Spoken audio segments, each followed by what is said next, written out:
سيزيدني.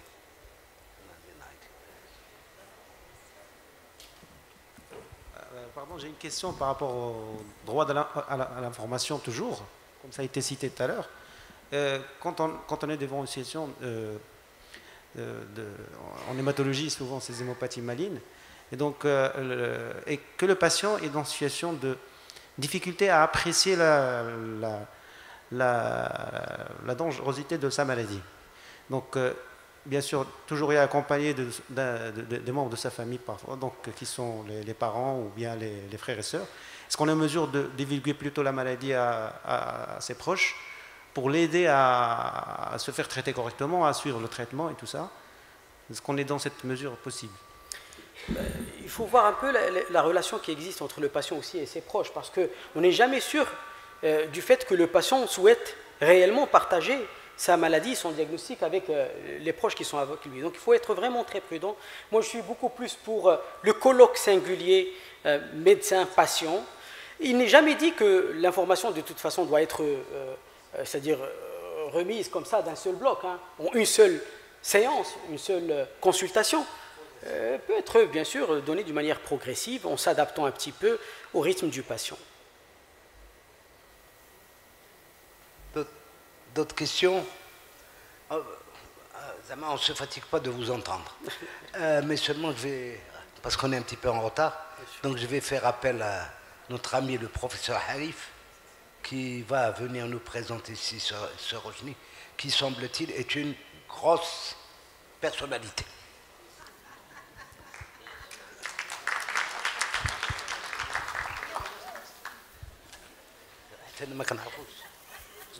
Parmi nous. Donc, pardon. Et donc, il va nous parler de la donnée. Nous manipulons la donnée tous les jours et il va nous dire comment on peut traiter la donnée en respectant le patient, en respectant les normes, en respectant la réglementation. Donc, j'appelle tout de suite c'est Omar Saghrouchni, qui n'est autre que le président de la Commission nationale de la protection des données à caractère personnel, c'est-à-dire quelque part le gendarme de tout ce qui est donné à caractère personnel. Nous sommes dans un monde où l'information est devenue facile, la circulation est devenue facile, des nouveaux droits, des nouvelles règles sont apparues et Cissé Rochny va répondre à toutes nos questions sur justement cet aspect. Cissé Rochny, merci encore d'être avec nous et on vous donne la parole. Merci professeur. Ça marche? C'est celui-là. Merci professeur. Là, je suis un peu perturbé entre la grosse et la grande personnalité. Moi, quand je suis devant des médecins, je suis tout petit. Je vous remercie pour me donner cette occasion d'échanger avec vous, parce que vous êtes un corps de métier qui pour nous est stratégique.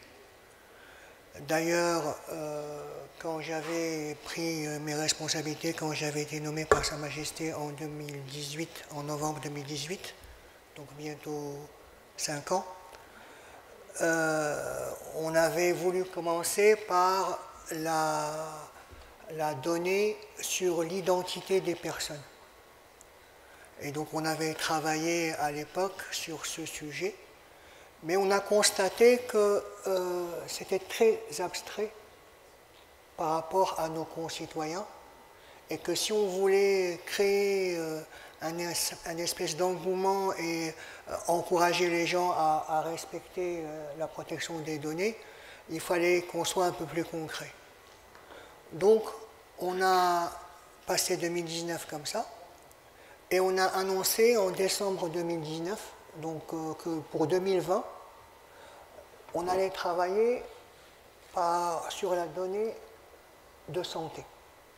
parce qu'on a considéré que les gens étaient plus sensibles à leur santé et à la confidentialité et au respect de la vie privée pour leur santé que de parler d'autre chose. On ne savait pas à ce moment-là que 2020 allait se caractériser par la pandémie. Soyez rassurés, on n'était pas au courant. Et on s'est retrouvé en pleine gestion de la donnée de santé, de ce qu'on va faire. Il y a eu une réunion en mars, je pense, donc 2 semaines avant la pandémie, qui avait rassemblé la CAPS, l'autorité de contrôle de tout ce qui est protection sociale, avec la CNOPS, avec la CNSS et la Fédération des assurances et la CNDP.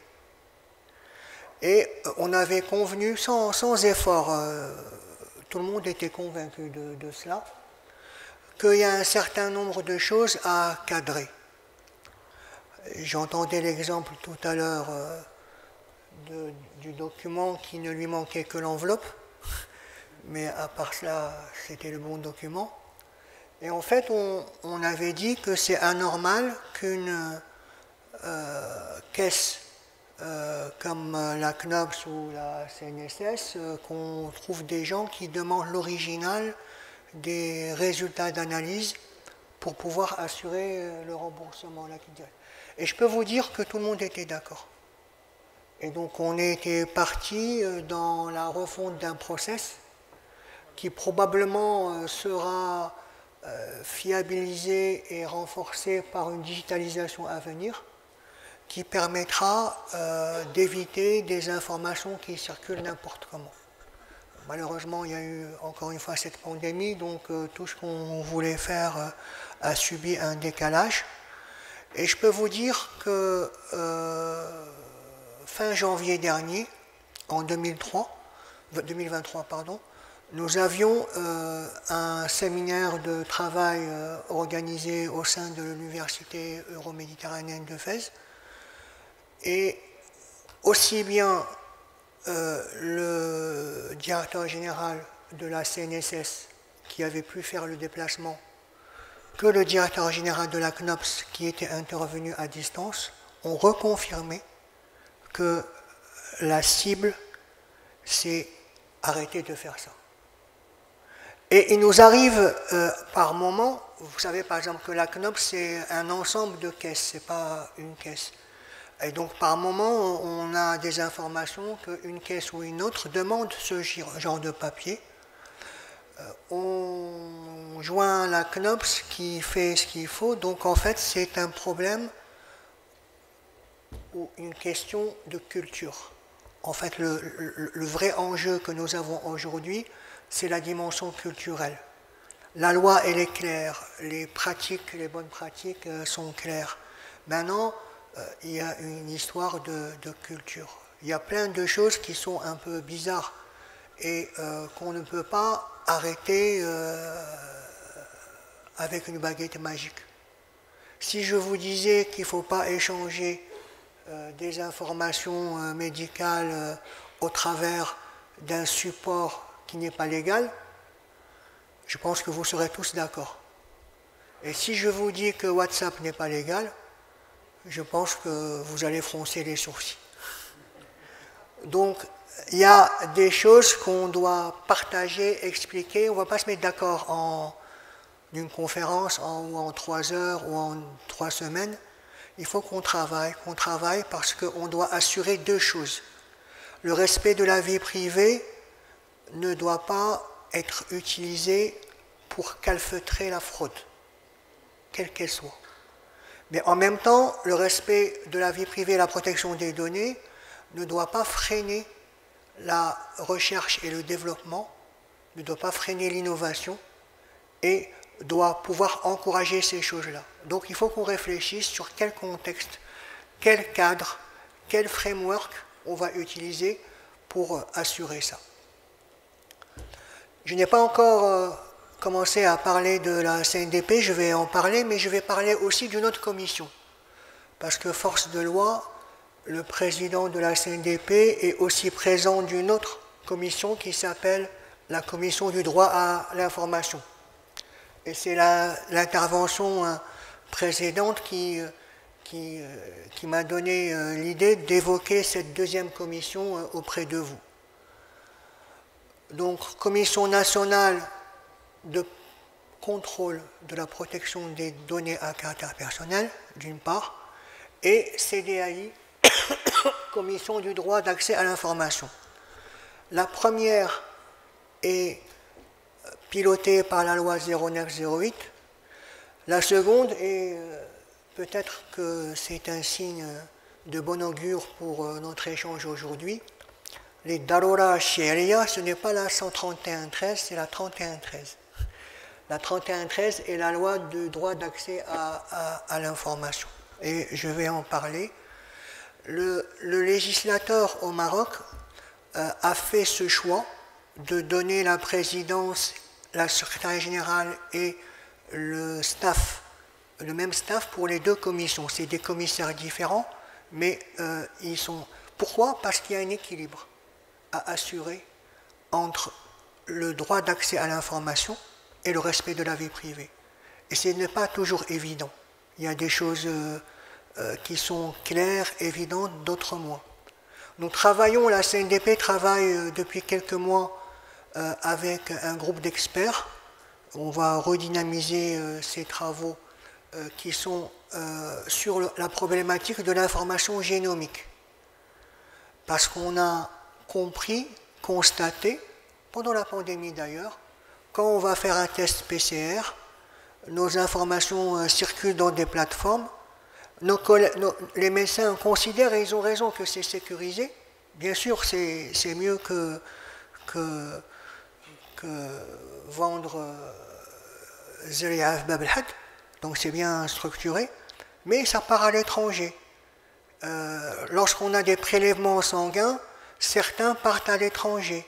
Et il y a des banques d'ADN qui se constituent par ailleurs, et il y a du commerce qui se fait entre laboratoires pharmaceutiques à l'étranger, et on n'a même pas des tarifs préférentiels lorsqu'ils trouvent une bonne molécule. Donc il y a une nouvelle culture à mettre en place. Nous avons initié des échanges avec l'ordre des pharmaciens et en particulier la partie qui gère les laboratoires pharmaceutiques. On essaie d'avancer dans cette cellule qui est composée d'experts. Nous avons également la police nationale et le laboratoire scientifique de la police nationale et celui de la gendarmerie royale. On essaie d'avancer en même temps en suivant ce qui se passe à l'étranger. Parce qu'on ne veut pas, un, réinventer la roue, et deux, on ne veut pas sortir avec des thèses un peu conservatrices qui feraient perdre à notre pays des opportunités de positionnement sur des marchés, sur des recherches cliniques, sur la R&D, etc.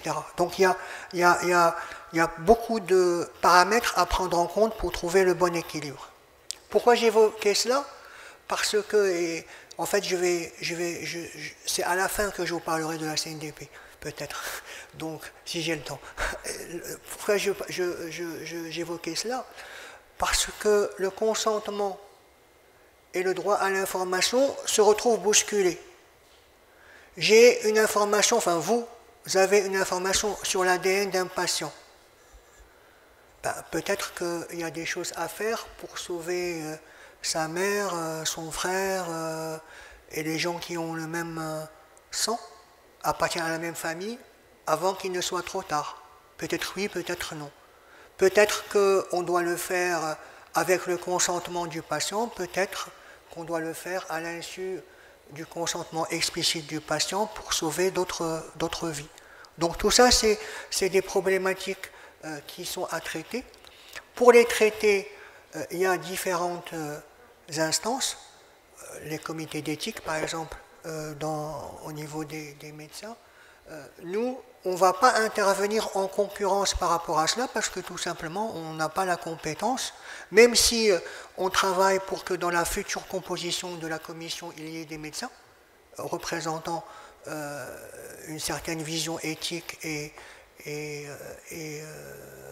de loyauté par rapport et de respect du citoyen, on n'aura pas la compétence pour décider à la place des sociétés savantes ou des organisations de médecins. Mais par contre, on est très intéressé par échanger avec vous sur ces sujets-là, pour comprendre, gagner du temps et être sûr que ce qu'on peut dire correspond à des choses acceptables. Il ne s'agit pas de réfléchir de façon théorique et de produire des choses qui ne sont pas acceptables pratiquement, concrètement. Et on veut s'insérer également dans une dynamique. C'est-à-dire que ce qui n'est pas possible aujourd'hui, peut-être que si on s'entend sur une cible, on peut définir 2 ans, 3 ans, 5 ans, 10 ans de roadmap pour y arriver. Donc voilà un peu l'état d'esprit. Alors la CNDP, pour comprendre le travail de la CNDP, on va revenir à un triangle. Un triangle à 3 sommets. Le premier sommet, c'est la personne concernée, c'est le citoyen. Chez vous, c'est le patient. Le deuxième sommet, c'est, dans notre jargon, ce qu'on appelle le responsable de traitement. C'est l'entité, la société, la compagnie, la clinique, l'administration, l'hôpital, le médecin, le cabinet médical, qui collecte de l'information pour rendre un service. Quand vous recevez un patient, vous lui demandez son identité, je ne sais pas moi, son numéro d'affiliation à la CNSS, à la CNOPS ou à autre chose. Pour lui rendre un service, c'est la consultation, le diagnostic, l'acte médical. D'autres responsables de traitement fournissent aussi des services. Si on veut un extrait d'acte de naissance, on donne son identité et on reçoit... si on arrive à la réception d'un hôtel, on donne son identité et il vérifie si on a réservé et on a un service qui est la chambre. On peut avoir envie de commander une pizza et alors à ce moment-là, on donne son numéro de téléphone, sa géolocalisation et on a un service en retour.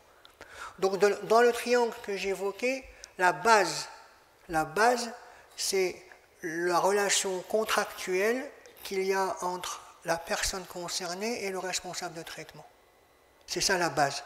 Cette base doit respecter la loi et doit respecter un certain nombre de principes cadrés par la loi. La finalité, c'est-à-dire que le pourquoi on collecte la donnée doit être clairement affiché et compris par la personne concernée. Et on n'a pas le droit de collecter des données en annonçant une finalité et après les utiliser pour une autre finalité, sans revenir voir le médecin, la personne concernée. Il y a donc par rapport à cette finalité et cette collecte, la licéité de la collecte, et là on voudrait mettre un petit bémol parce que souvent on pense que c'est le consentement qui est la base et le reste est des dérogations. Non, il y a une base de licéité qui donne la légalité de la collecte. Et parmi ces bases, le consentement représente une grosse partie, mais il peut y avoir l'intérêt public. Si je représente les impôts, on ne va pas demander le consentement aux citoyens, est-ce que vous voulez ou pas payer vos impôts? Sinon, on aurait du mal à constituer le budget de l'État. Donc il y a des lois qui précisent le cadre de la collecte. Si j'ai quelqu'un qui est allongé par terre en situation entre la vie et la mort, je ne peux pas lui demander le consentement pour savoir si j'interviens par rapport à ce qu'il endure ou pas.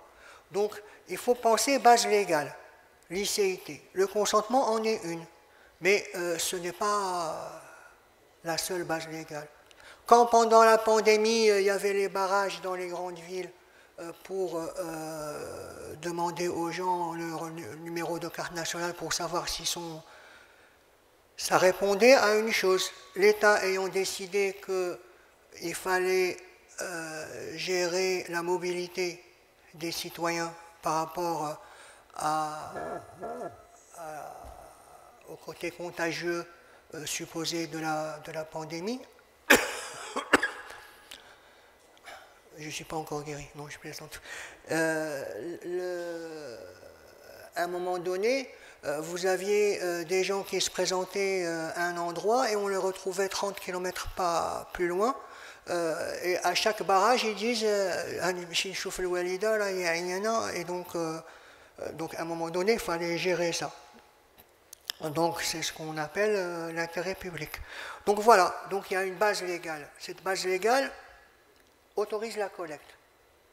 Alors souvent, les gens pensent que parce qu'ils sont autorisés à collecter l'information, ils n'ont pas à appliquer les éléments de la loi 0908. Là, c'est une erreur de raisonnement, parce qu'un traitement se constitue en 3 phases. Une phase de collecte, une phase d'exploitation et une phase de destruction. Si le Code général des impôts m'autorise à collecter, si je fais les impôts, il ne m'autorise pas à prendre ces données et les vendre à un ami qui vend des espadrilles. Donc l'exploitation doit répondre à certaines règles. Les règles de destruction doivent répondre à certaines règles, premièrement. Donc le triangle, je n'ai pas terminé, j'ai parlé de 2 sommets. Le 3e sommet, c'est l'autorité de régulation, de contrôle, ici la CNDP, qui doit regarder en bas la base du triangle et s'assurer que cette base est conforme à la loi. Si le citoyen, si la personne concernée n'est pas satisfaite, elle peut présenter une plainte à la CNDP. Et le responsable de traitement se doit de notifier, chaque fois qu'il souhaite mettre en place un traitement, notifier le traitement à la CNDP pour être inséré dans la base qui va le rendre contrôlable et que ce ne soit pas un traitement effectué de façon informelle ou de façon non légale. La loi demande la mise en place d'un registre national qui synthétise tous les traitements, toutes les notifications que la CNDP reçoit. Ce qui fait qu'un citoyen, s'il va dans un restaurant ou dans un hôpital et qu'il voit que pour le contrôle d'accès, il y a une caméra, il peut vérifier immédiatement si cette caméra a été déclarée ou pas, notifiée à la CNDP ou pas. Donc si elle respecte les dimensions légales ou pas légales. La CNDP reçoit également des demandes d'avis du gouvernement et la loi fait qu'elle peut recevoir des demandes d'avis du Parlement aussi sur des projets de loi à venir qui concernent les données à caractère personnel. Alors la donnée à caractère personnel, c'est quoi? Et là aussi, il y a un travail culturel à faire. Certains disent ouais, pourquoi à caractère personnel et pas personnel? Parce que la compréhension peut être différente. Certains vont vous dire le numéro de téléphone. À votre avis, le numéro de téléphone, c'est une donnée à caractère personnel ou pas? Oui. Ben, il fut un temps, il n'y a pas moins de 5 ans, où certains grands responsables considéraient que le numéro de téléphone n'était pas personnel. D'accord? Donc c'est pour illustrer la dimension culturelle de la chose. Est-ce qu'une adresse IP, quand vous vous connectez avec votre ordinateur, est personnelle ou pas? Oui. En fait, sera considérée comme donnée à caractère personnel toute donnée qui permet d'identifier une personne directement ou indirectement. Directement ou indirectement. Et par exemple, si je regarde le salaire, les salaires dans une petite ville, si je regarde les 5 plus gros salaires, je peux tomber sur certains métiers très facilement et peut-être identifier la personne, même si elles sont en nombre de 5. On considère que si on tombe dans les 5, ça y est, c'est un moyen qui va permettre humainement de continuer la recherche et d'identifier la personne. Et donc ça sera considéré comme étant une donnée à caractère personnel. Alors, il y a deux types, et donc la CNDP reçoit les plaintes des personnes concernées, reçoit les notifications des responsables de traitement, elle peut opérer et faire des contrôles sur place, sur document, à distance, et elle peut émettre des sanctions. Il y a des sanctions administratives, ça peut être le retrait d'une autorisation, ça peut être la confiscation du matériel qui ne respecte pas la loi, ou ça peut être transférer le dossier au ministère public pour aller plus loin au niveau des sanctions pécuniaires, mais aussi des sanctions pénales. Mais là encore, la CNDP a adopté, depuis le début, depuis 2010, a adopté une approche pédagogique qui est plutôt d'expliquer, de convaincre, de ramener les gens, les accompagner, etc.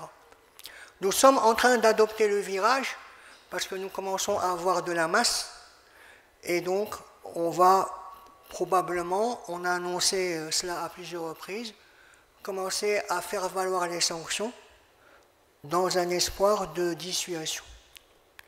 Alors pourquoi cette dissuasion? Parce que nous restons, le Maroc, notre pays, et a des partenaires économiques. Par exemple, si je prends l'Europe, c'est à peu près 65% des transactions. Et nous avons intérêt, par exemple, à garder de l'offshoring chez nous, à garder de la sous-traitance. Si on garde de la sous-traitance, il faut que l'on rassure nos partenaires que nous avons un niveau de protection qui est compatible à leur législation. Le règlement européen, le RGPD ou JDPR, selon l'acronyme anglais ou français, est connu aujourd'hui pour son niveau de sanction de 2 à 4% du turnover de chiffre d'affaires, pas de l'entreprise qui a failli au règlement, de la holding de l'entreprise. C'est-à-dire si vous appartenez à une holding importante, je ne sais pas, si vous êtes une banque Tijalé ou un opérateur téléphonique Inouï et que vous êtes en écart, ce n'est pas votre chiffre d'affaires qui est pris en compte. C'est le chiffre d'affaires de la holding, de l'MEDA qui va être pris en compte, et c'est de là. Donc, ce qui veut dire que nos partenaires européens, ils ont un gros risque, entre 2 à 4% du chiffre d'affaires de leur holding. Ça veut dire que si demain ils jugent que nous ne sommes pas au niveau de protection qui va leur permettre d'éviter une sanction parce qu'on serait sous-traitant chez eux, ils peuvent décider de délocaliser ou de relocaliser certains traitements ou de les envoyer ailleurs, dans d'autres pays. Donc en fait, nous essayons de faire vite avant qu'il y ait un scandale particulier. Et comme vous savez, par les temps qui courent, c'est parfois compliqué avec les Européens. Donc on doit faire vite pour être au bon niveau. Et éviter, il suffit qu'il y ait un parmi nous qui ait un comportement catastrophique pour que ça impacte tout le monde. Donc c'est pour cela qu'on a besoin de gens comme vous, parce que vous, avant d'en arriver là, vous avez déjà le serment d'Hippocrate.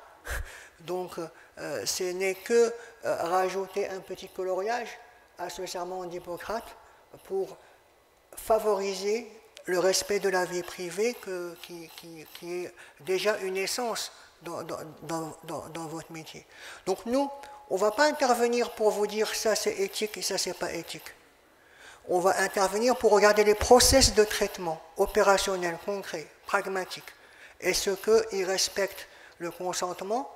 Est-ce qu'ils respectent que n'importe qui ne va pas avoir accès à n'importe quelle information? Est-ce qu'ils respectent la proportionnalité?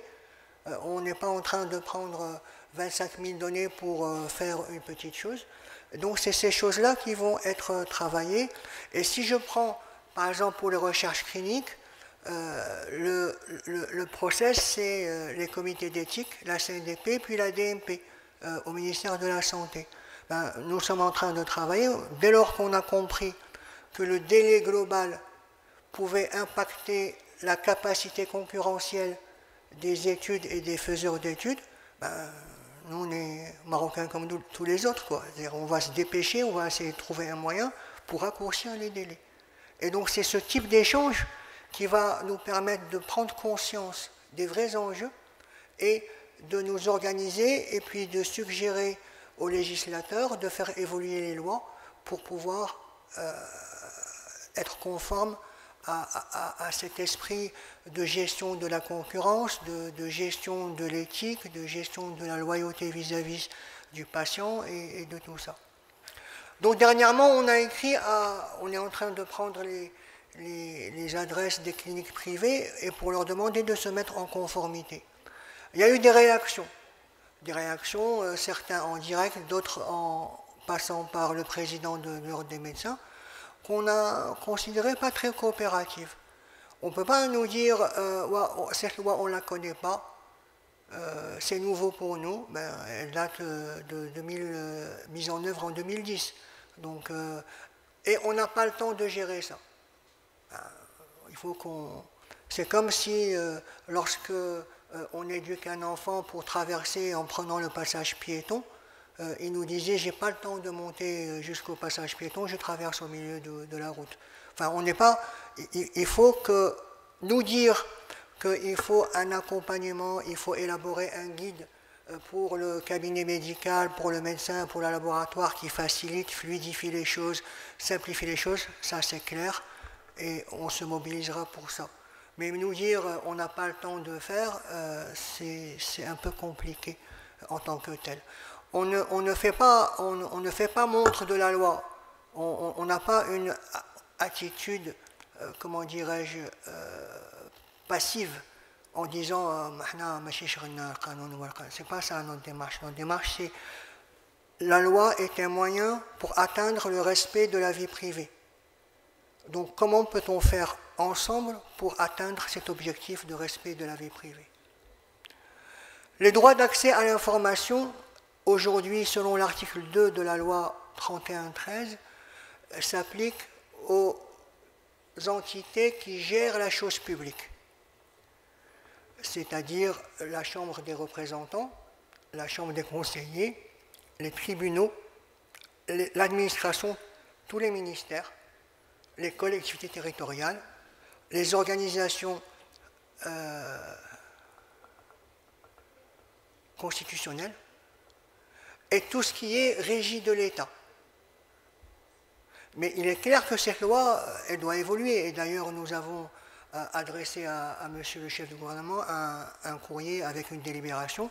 On lui propose un groupe de travail pour évoluer. Parce que comment un hôpital public va être redevable pour donner de l'information parce qu'il est public, et pourquoi une clinique ne donnerait pas certaines informations de la même sorte.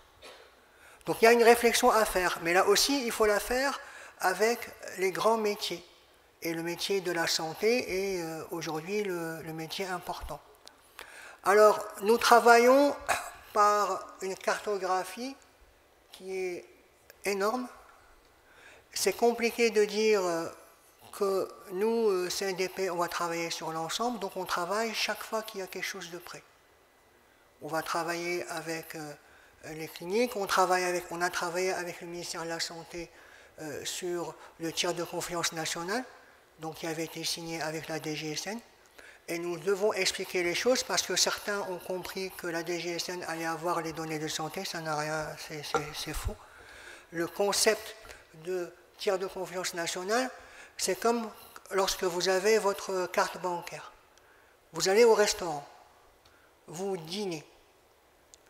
Votre banque, elle ne sait pas si vous avez pris un Coca ou un Fanta. Visa Card ou Mastercard non plus. Visa Card ou Mastercard va avoir l'information que votre banque cautionne la transaction de 156 dirhams que vous devez payer au restaurant. Le restaurant, il ne connaît pas l'état de votre compte, si vous êtes débiteur ou créditeur. Il sait juste qu'il est rassuré, la banque va le payer. Visa Card et Mastercard ne connaissent pas non plus quel est l'état de votre compte et ne sait pas si vous avez pris un Coca ou un Fanta. Ça veut dire qu'on a créé une séparation entre les données d'authentification et les données d'usage.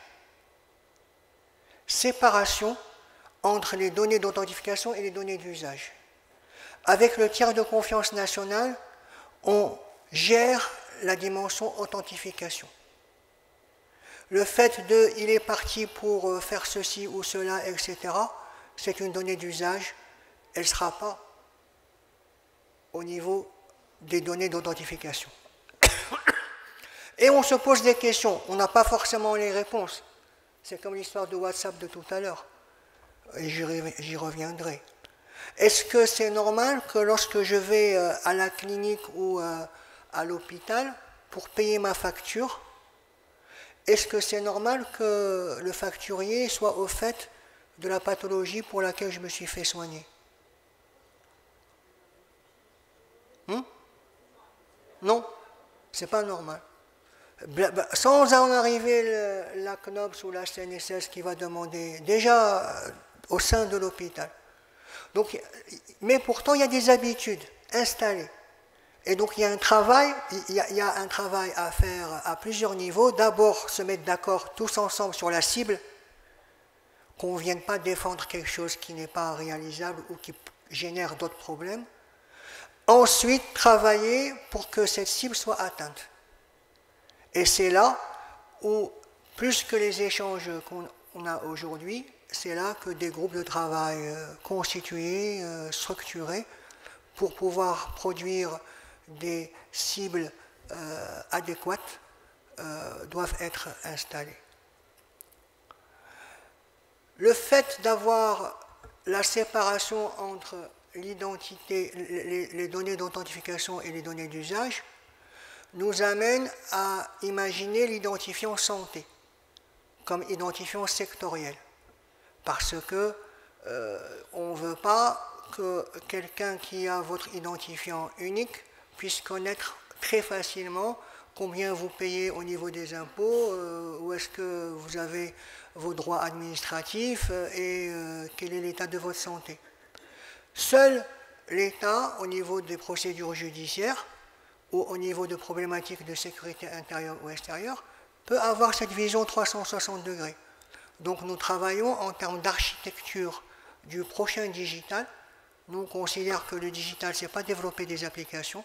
Il y a une architecture, c'est comme lorsqu'on développe une ville, il y a des règles d'urbanisme à respecter. Ce n'est pas construire des immeubles n'importe comment, sans autorisation et sans organisation. Donc on pense qu'il y a une urbanisation à opérer par rapport au digital, et c'est pour ça que l'on parle souvent de digital responsable, c'est-à-dire un digital qui va créer des services qui vont être gérés de façon responsable. Donc, vous voyez que notre travail est forcément un travail de tous les jours qui doit intégrer les évolutions et les innovations que l'on rencontre tous les jours. Et donc, de ce fait, la CNDP a choisi dans sa stratégie le rapprochement avec tout ce qui est instance internationale. Il existe une organisation qui s'appelle la GPA, Global Privacy Assembly, qui regroupe plus de 130 organisations dans le monde qui gèrent la protection des données ou assimilées. Bien sûr, il n'y a pas... c'est pas que des organisations étatiques, ça peut être aussi des ONG, la Croix-Rouge internationale ou les Nations Unies, des choses comme ça. Et dans cette GPA, il y a un comité exécutif de 8 membres, et la CNDP a réussi en octobre 2021 de se faire élire parmi les 8 membres du comité exécutif. Sur un mandat de 2 ans, notre mandat a été renouvelé en octobre pour 2 ans supplémentaires. Pourquoi je vous parle de ça? Pour vous dire simplement que quand on se pose une problématique, on ne perd pas de temps.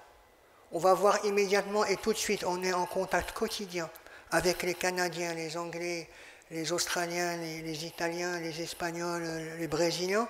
On regarde les pays comme nous, la même taille, qu'est-ce qui a été retenu, qu'est-ce qui a été choisi. Et par exemple, actuellement, nous sommes en train de regarder sur l'information génomique. Nous avons identifié que les pays d'Amérique latine ont fait un très important travail sur ce qu'ils appellent les neurodata.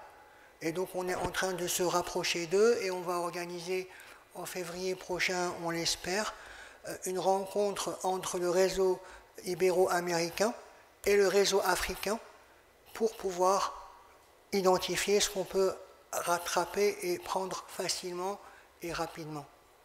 Par ailleurs, il existe un réseau africain de la protection des données,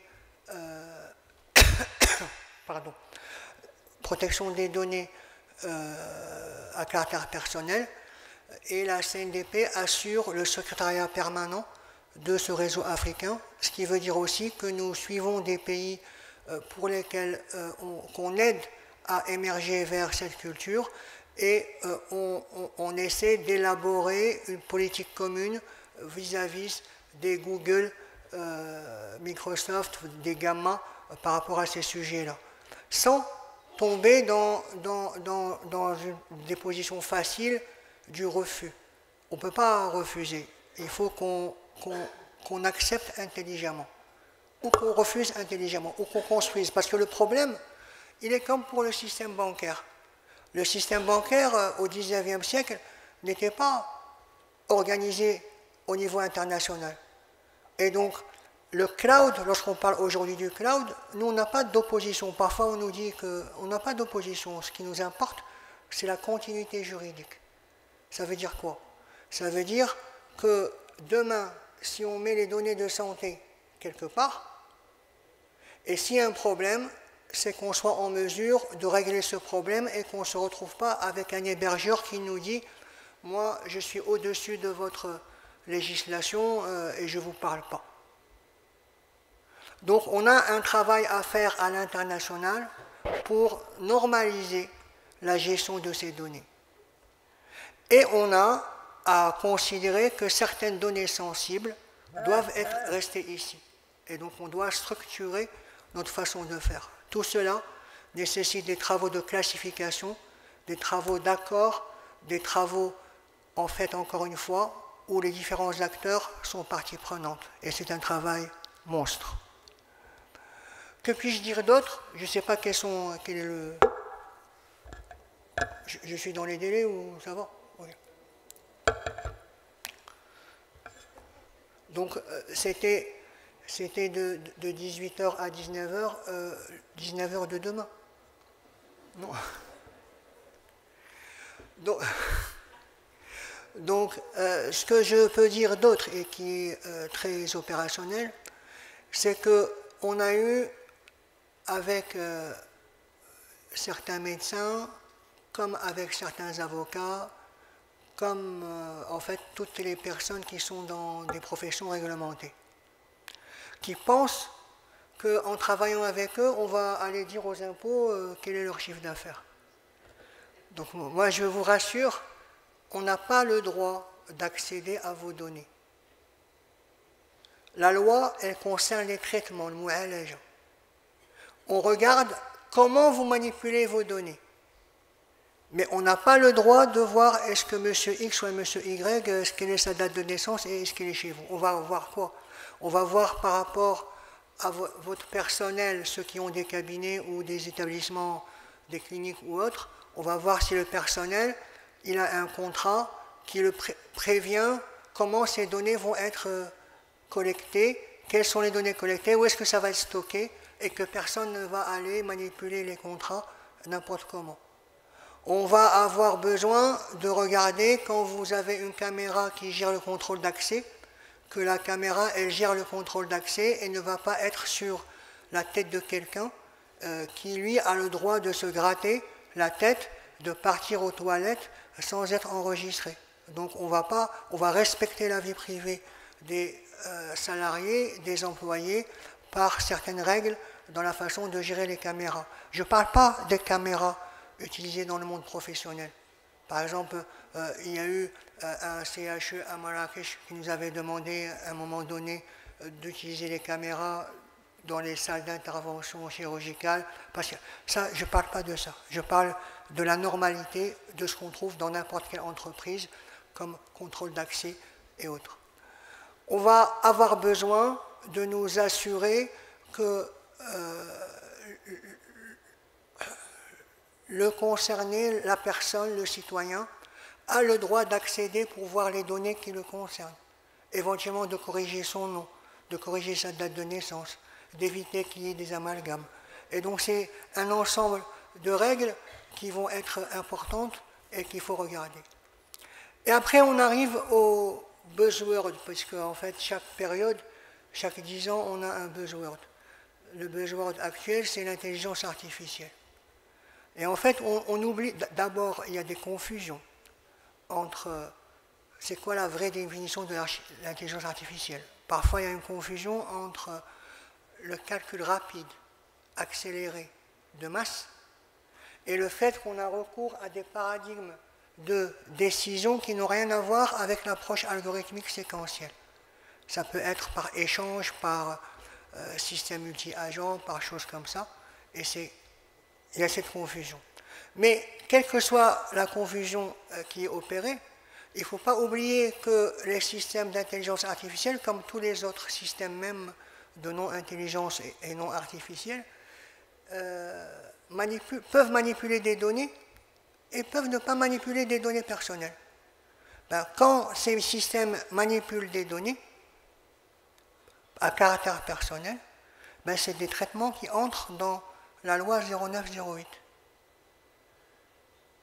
Et pensez, il y a une grande tendance mondiale, et ça fait partie des conclusions que la 45e Assemblée Générale de la GPA, que j'évoquais tout à l'heure, a traité en octobre.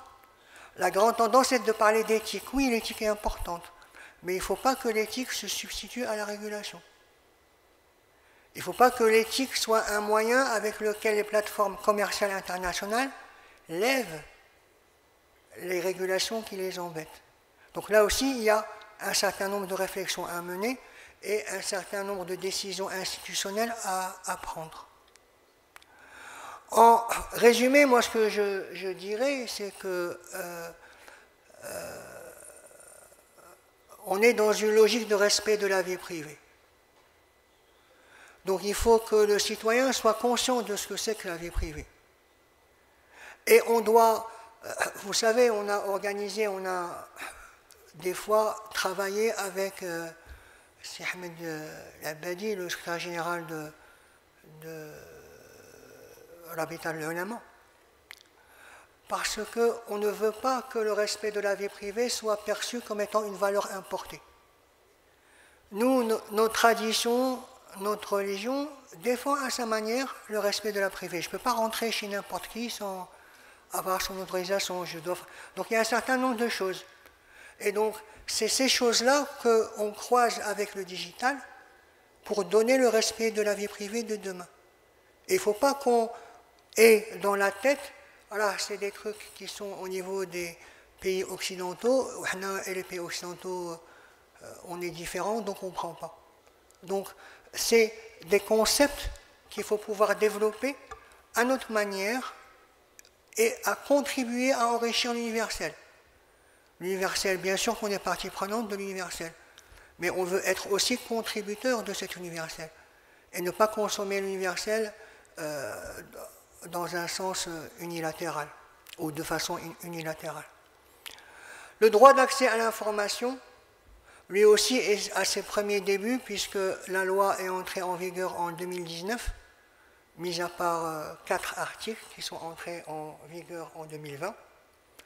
Et on a du change, on a de la conduite du changement à faire.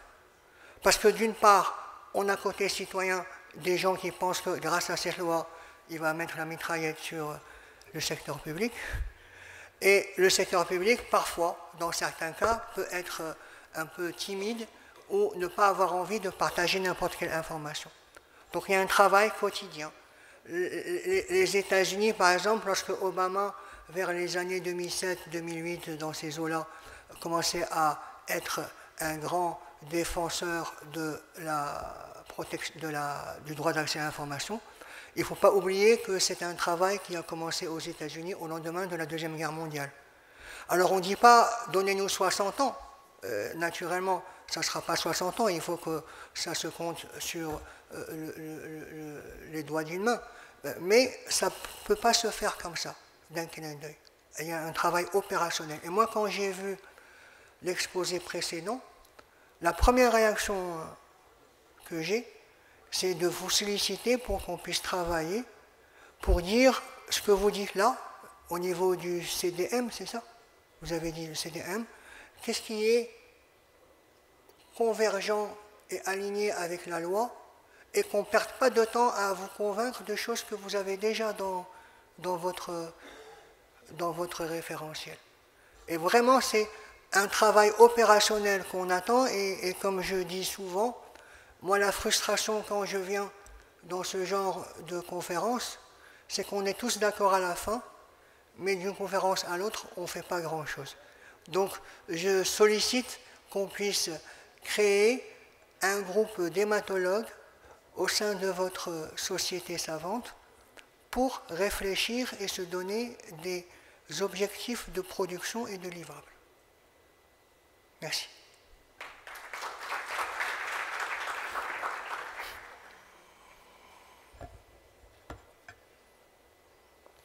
Je suis à vos dispositions s'il y a des questions.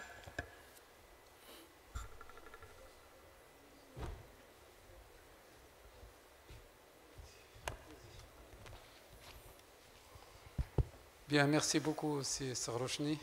C'est rare qu'on a des conférences sans diapositives qui nous retiennent autant. Et c'est le propre des grands conférenciers qui sont capables de... Il y a 2 personnes qui sont sorties.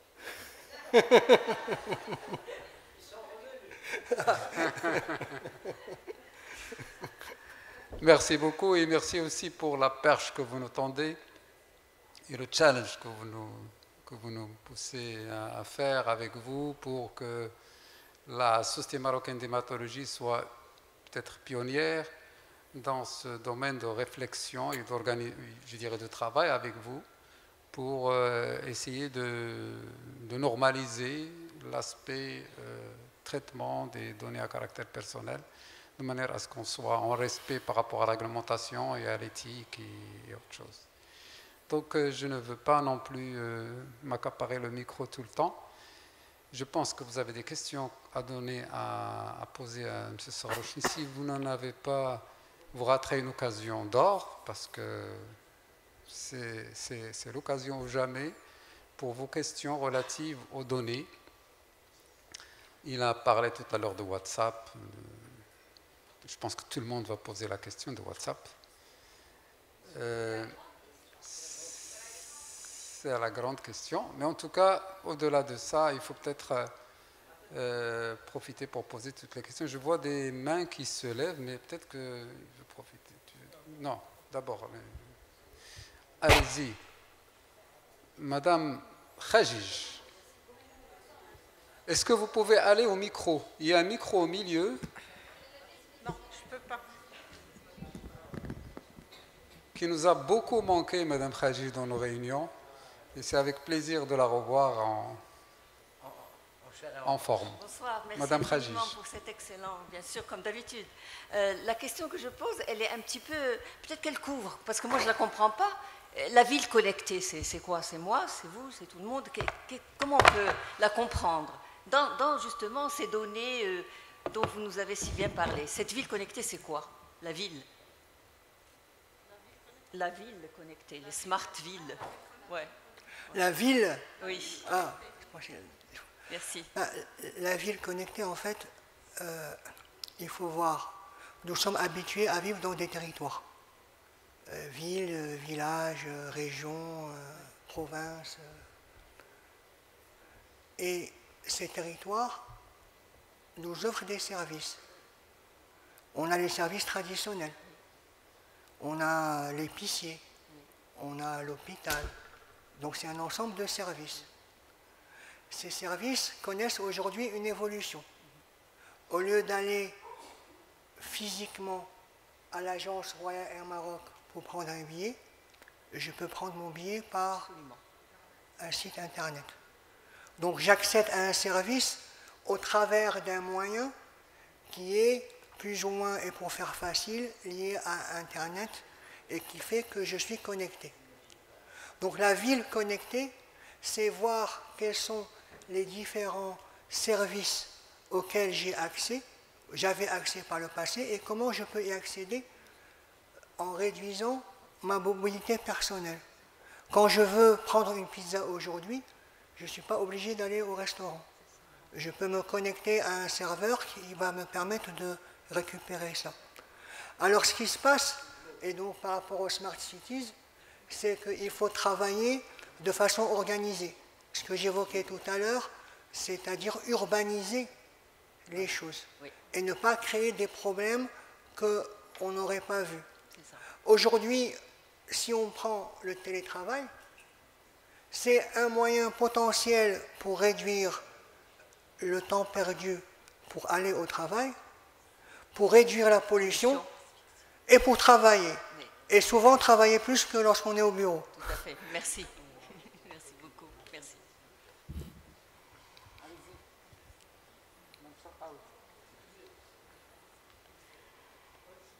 Bonsoir.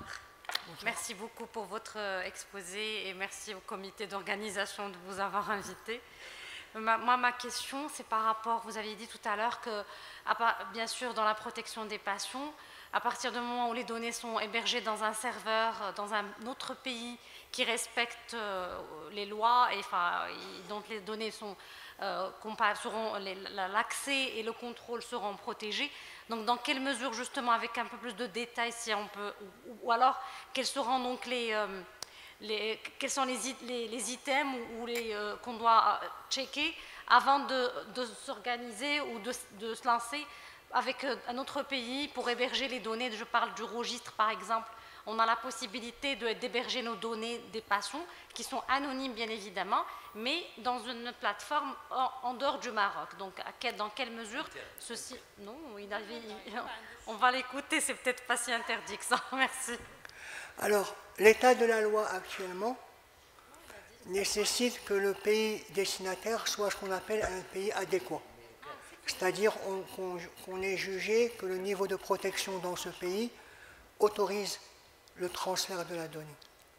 Les réflexions qui sont en cours, c'est qu'on réfléchit que dans les données de santé, il peut y avoir des données sensibles.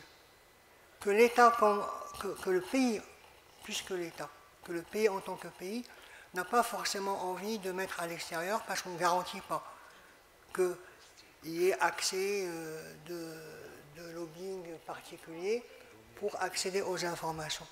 Et donc, la première des choses à faire, c'est le niveau de certification qui sont associés à ces serveurs. Et nous sommes en train de réfléchir sur comment mettre en place un niveau de certification par rapport aux serveurs situés au Maroc, mais on a d'autres choses à résoudre. Et ce n'est pas simplement notre point de vue. On a à résoudre, madame, on a à résoudre le fait que quand vous allez héberger dans un serveur, il faut que vous ayez accès au serveur 24 heures sur 24. Il ne faut pas que ça soit long. Il ne faut pas que ça soit trop cher. Aujourd'hui, l'offre proposée au Maroc n'est pas forcément concurrentielle par rapport à certains serveurs étrangers. Donc, ce n'est pas notre responsabilité directe, mais si on veut accéder à une situation où les choses se normalisent, on doit essayer de pousser autant qu'on peut de notre côté avec nos collègues qui appartiennent à d'autres institutions pour arriver à cette cible. Et c'est là encore où on adopte plutôt une vision dynamique. C'est-à-dire, il y a la cible, il faut qu'on se mette d'accord.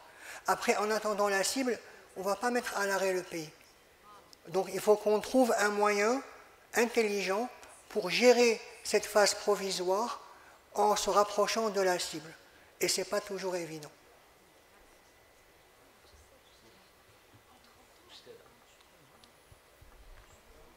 Oui, Madame Rassa.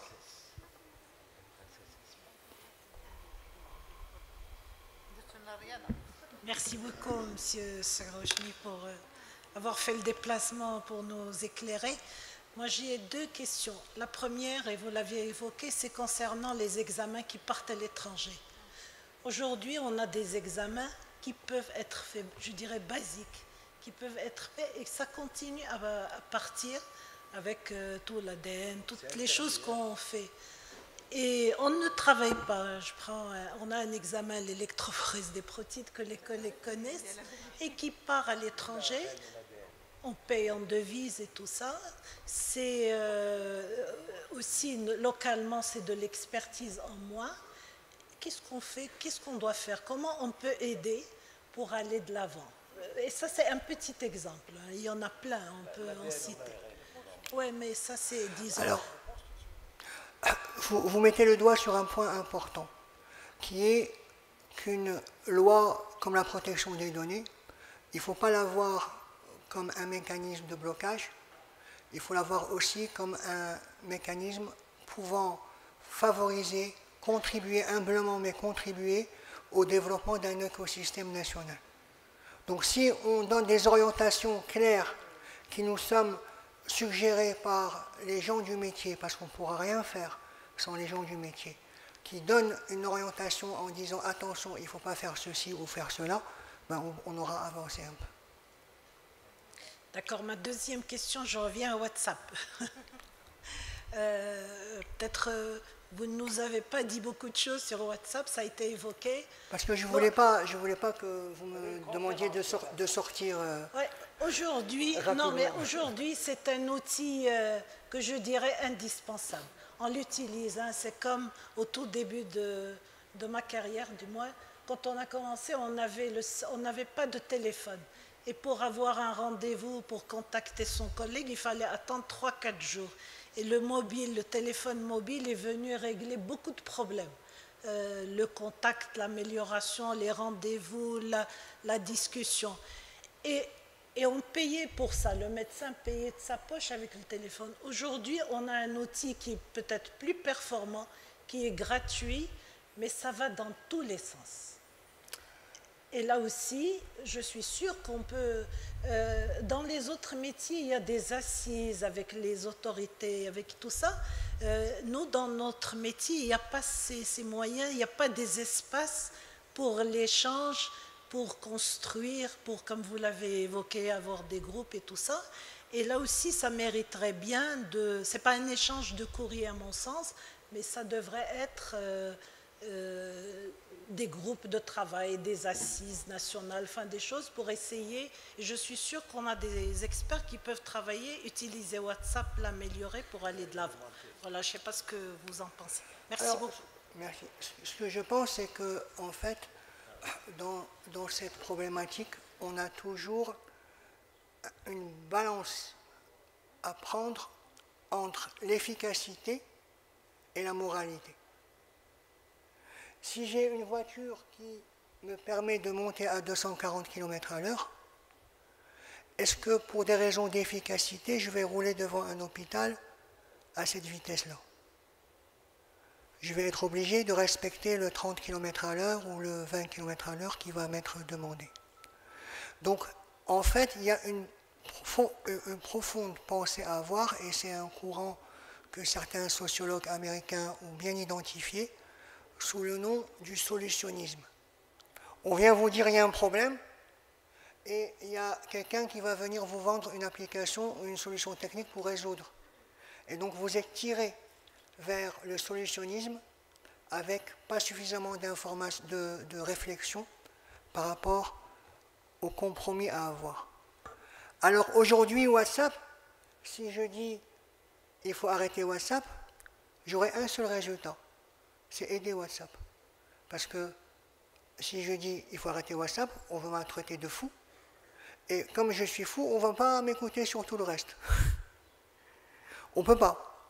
Donc peut-être qu'il faut creuser, et encore une fois, la CNDP va organiser des assises sur la vie privée, et on est disposé à faire en sorte que le corps médical soit une partie prenante importante de ces assises. Peut-être qu'il faut réfléchir sur une plateforme nationale comme certains pays commencent à vouloir installer une plateforme nationale pour des échanges entre médecins de façon sécurisée et du moins au niveau national. Peut-être que c'est pas, mais la solution, ça serait prétentieux de dire que nous avons une solution, on va vous le dire et il faut l'appliquer. La solution, elle va émerger de nos échanges, de notre débat, parce qu'il y a sûrement des choses qu'on ne voit pas. Mais moi, quand je vois des médecins de ma famille, parfois montrer des interventions chirurgicales de personnes ou des choses très, j'irais, privées, pas intimes, j'ai jamais vu ça, mais privées sur telle ou telle intervention chirurgicale, je suis gêné. Alors, quand vous disiez tout à l'heure que le nom peut circuler avec, j'en sais rien, peut-être. Mais c'est à voir pourquoi. Est-ce que c'est un nom? Est-ce que c'est un matricule? Comment on va gérer ça? J'en sais rien. Mais il faut qu'on travaille ensemble.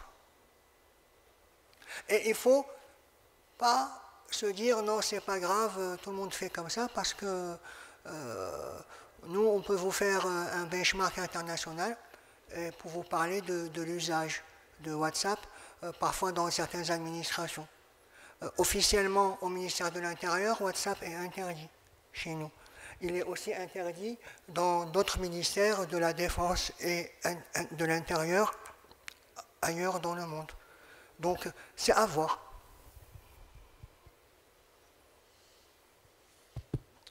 Je pense il faut qu'on se penche, enfin, mais ça dépasse peut-être le cadre de la SMH, mais à l'échelle nationale, sur une plateforme de communication, comme vous avez dit, sécurisée. Et je pense que c'est tout à fait, techniquement, ce n'est pas des choses qui sont impossibles. Quand je vois les RCP qui sont faites parfois en utilisant des plateformes, je dirais, plus ou moins publiques, et on ne sait pas qu'est-ce qu'il y a plein de données de malades. Et je sais que cela est interdit dans certains pays, en France ou ailleurs. Il faudra absolument faut qu'on trouve des solutions. Il ne faut pas qu'on accepte cette situation comme étant une fatalité. Il faut qu'on réfléchisse à une façon de protéger les données des malades, parce que les malades nous ont fait confiance, ils nous ont donné plein d'informations sur leur état de santé, et nous avons le devoir de les protéger. Et ça, je pense qu'il faudra qu'on se mette sérieusement à réfléchir à ces questions. Parce que nous sommes gênés, nous n'avons pas beaucoup d'alternatives, nous n'avons presque pas d'alternatives finalement. Faire une RCP, discuter de cas cliniques avec les autres collègues, avec d'autres spécialistes, c'est la bonne pratique, mais le support que nous utilisons n'est pas sain. L'approche est bonne, mais le support est mal, enfin, n'est pas approprié. Je dirais pas, c'est pas une question de ça ou pas, mais n'est pas approprié. Et donc c'est peut-être un des champs sur lesquels nous pouvons peut-être travailler. Au sein de la SMH, ne serait-ce que mettre une plateforme de RCP, parce que je sais qu'on fait aujourd'hui les RCP parfois régionales ou parfois même nationales, et on utilise, je ne sais pas moi, Zoom, ou on utilise Google Meet, ou on utilise, on ne sait pas toutes ces données où elles vont. Vous savez, professeur, ne serait-ce que pour une visio commune, une réunion. Je suis assis dans mon bureau, derrière moi il y a le portrait de Sa Majesté. L'outil que je vais utiliser, Google Meet ou Teams ou Webex ou ce qu'on veut, l'image qui est prise, on ne sait pas ce qu'ils en font. On sait ce qu'ils en font. Il y a des travaux d'intelligence artificielle, etc., pour savoir comment, si j'ai le portrait de Sa Majesté derrière moi, c'est qu'à 80% je suis marocain. Donc voir mon faciès, voir comment je m'énerve, comment je parle vite, comment je réagis à telle problématique, comment je suis gêné, comment je suis à l'aise. Et c'est des travaux que l'on paye, mais qui permettent de produire des résultats qui... On ne sait pas ce qu'on va en faire demain. Et on ne peut pas dire non. Tout ce qu'on peut dire, c'est encourager des solutions marocaines qui se développeraient sur ces choses-là. Peut-être qu'elles seraient imparfaites, Peut-être qu'elle serait inadéquate sur certaines choses, mais on réduit le risque.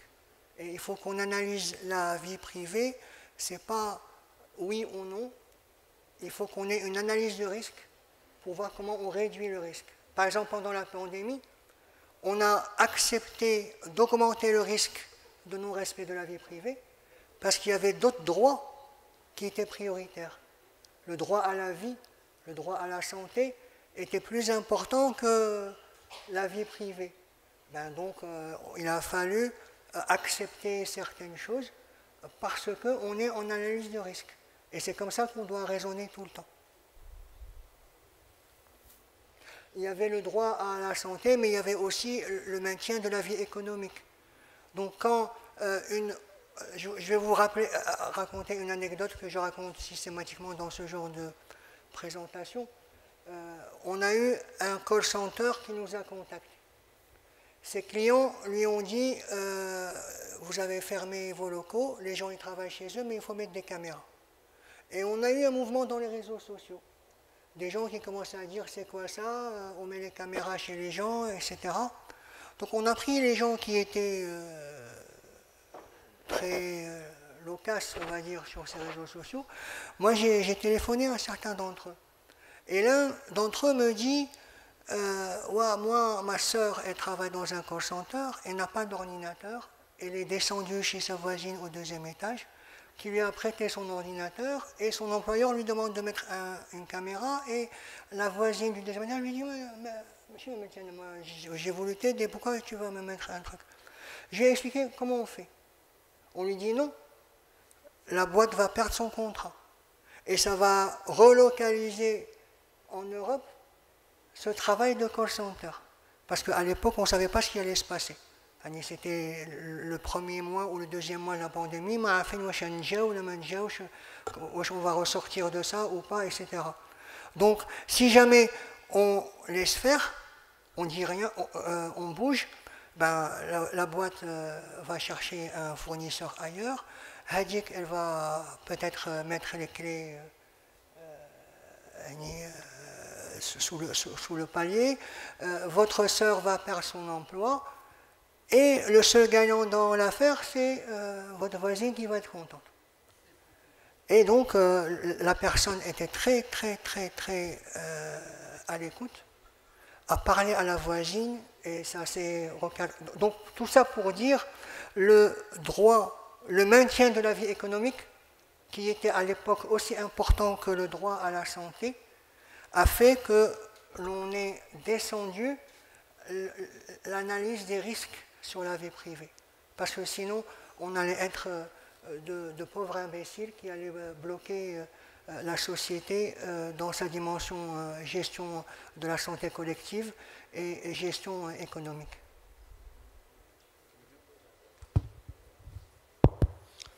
Merci M. Sagochouné pour cet exposé. Je comptais saisir CNDP pour violation des données personnelles me concernant. Donc je voulais attaquer le ministère de l'Intérieur, mais avec votre exposé, donc là je vais différer ma déposition. Voilà, le temps que je réfléchisse un petit peu.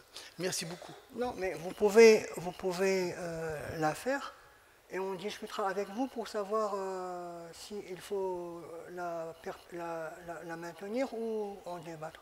Il ne faut jamais hésiter. Merci beaucoup. Moi, je retiens une chose, mais je ne sais pas si Madame la Présidente est d'accord, c'est le groupe de travail.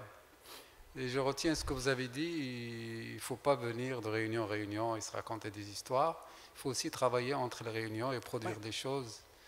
Et c'est vrai qu'on vient, je pense que c'est la 3e, 4e fois qu'on parle de WhatsApp et qu'on parle de ces problèmes. Mais il faut peut-être aller au-delà, que juste parler de ces choses-là. Mais peut-être nous avons la chance d'avoir la CNDP qui va nous accompagner. Et peut-être avec la SMH, essayer de réfléchir à des idées d'amélioration. Et on apprécie beaucoup votre esprit de progressivité, de non-intrusion, je dirais, trop dur, parce que ça va changer beaucoup, ça impactera beaucoup. Je ne sais pas, dans les cabinets, dans les cliniques, dans tout ce monde-là où il y a il n'y a pas une vraie maîtrise des données des malades, ça va sûrement créer ça va bousculer des habitudes, il faudra y aller progressivement. Alors, je ne sais pas si Madame la Présidente est favorable à cette idée d'un groupe de travail. Je ne veux pas me... Voilà, merci encore une fois, merci. D'avoir fait le déplacement, d'être venu pour nous éclairer et surtout pour nous aider et travailler avec nous. Merci beaucoup. Merci pour votre invitation. Bonne continuation. Je cède le micro à la présidente. Pour clôturer. Merci beaucoup. Merci Dr Srarouchni. Merci à tous les orateurs de cette belle session d'inauguration, bien d'ouverture de congrès. C'était des thèmes très différents. On a appris, en tout cas moi aussi j'ai appris beaucoup de choses. Ça marche pas? Hein? D'accord. Donc, je remercie tous les présents. Vous avez été téméraires, on est presque 20 heures, bien plus. Donc, le congrès est officiellement inauguré et je vous souhaite encore une fois la bienvenue. Petite remarque ou bien petite précision de présidente, agenda oblige, c'est que demain, Inch'Allah, on démarre très tôt, on démarre vraiment à 8 heures. Parce que la journée est assez chargée, donc pour des impératifs d'agenda et de timing,